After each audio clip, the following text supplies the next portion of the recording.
These are box jumps. Obviously, you can be wearing shoes when you're doing this. This is a pretty soft bench, so I'm gonna jump as is.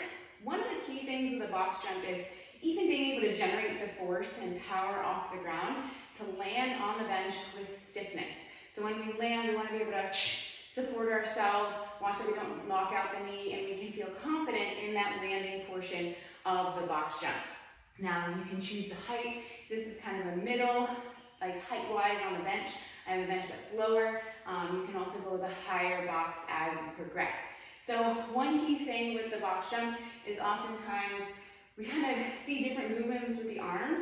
I want you to think of moving in the direction to which you're jumping. So utilize the arms to generate momentum and help you in the direction you're going, which is this way.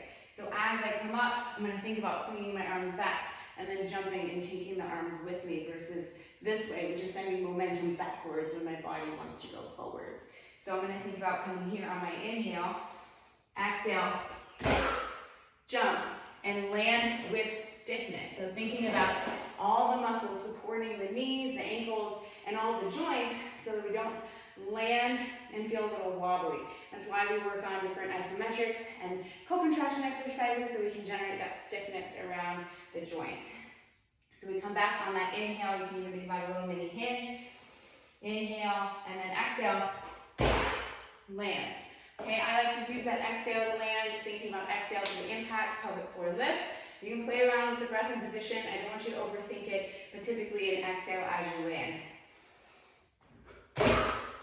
Okay, and then come up, we can step down. So landing with control and that stiffness. Slight bend in the knees as you start. And as you land, watching that you don't flare out the rib cage or tuck the booty underneath you. This is important as you're managing pelvic floor symptoms. And if you are managing pelvic floor symptoms, you probably want to regress from a box jump anyway. So, okay, make sure you land on that whole bench. I've made that mistake. There are your box jumps. Give them a shot.